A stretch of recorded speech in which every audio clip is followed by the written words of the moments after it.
The Great Wave off Kanagawa, Katsushika Hokusai.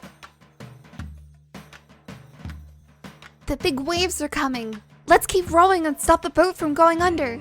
Yeah! Yeah! This painting is action-packed, isn't it? You can just about hear the roar of the huge waves and the cries of the sailors. Kanagawa comes to life under the waves using the wonderful effects created by the Oriental style of visual language. At the foreground of the image, the giant waves pose a threat to the 3 tiny boats and all the people aboard. The artist used the techniques of perspectives to make the mountain peak in the distance appear narrower. See how the waves rise to swallow the whole mountain, while the splashes of water turn to snowflakes falling on top of the mountain. Mount Fuji becomes a little triangle sitting in the background of this image. The classic Japanese-style painting is called Under the Great Wave off Kanagawa, also known as the Great Wave or the Wave. It was made by the artist Hokusai in the genre of art known as ukiyo-e, or floating world school of printmaking, which is involved in the creation of woodblock prints and paintings of various subjects. He produced this print issue between 1829 and 1833 in the late Edo period. Today, it is one of the most famous works of art in the world, and arguably the most iconic Japanese artwork. You must be wondering what a print is, right?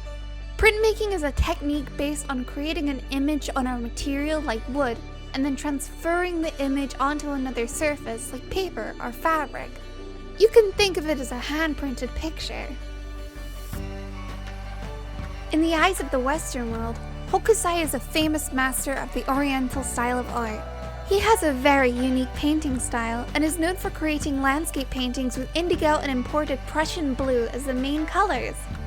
What if I told you that Hokusai created this print when he was about 70 years old? Hokusai was already a famous artist who had earned enough money to retire comfortably, but most of this money was used to pay off the gambling debts of his children and grandchildren. And because Hokusai had to make more artworks to sell, we are able to see this beautiful painting today. Hokusai lived until the ripe old age of 90, but even he prayed to the gods for more time so he could become a better artist. Hokusai's work was on exhibit at the Japanese Gallery of the Paris International Exposition in 1867. This marked the first time that the Western public was introduced to Japanese art and culture. This led to a wave of enthusiasm for collecting Japanese artworks, including Claude Monet and Van Gogh, who were both fans of Japanese prints. Hokusai learned about Western art through looking at Western prints imported from the Netherlands to Japan and became interested in perspectives. The color used in these paintings are also influenced by Dutch art. Mount Fuji is the tallest mountain in Japan and has long been considered sacred to the Japanese people. Hokusai was so fascinated by this mountain that he was inspired to produce a series of Mount Fuji landscapes. This image is one of the 36 that he created. Each boat has 8 crew members who are clinging tightly to the oars and carrying 2 passengers.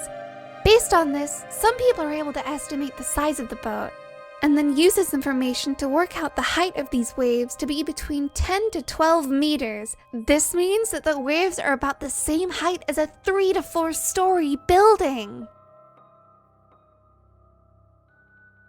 Initially, 5,000 copies of this print were quickly produced and sold cheaply because woodblock prints were usually purchased as souvenirs by tourists. The successful sale of those prints have added to the fame of Mount Fuji, and today it is still one of the must-see tourist destinations in Japan.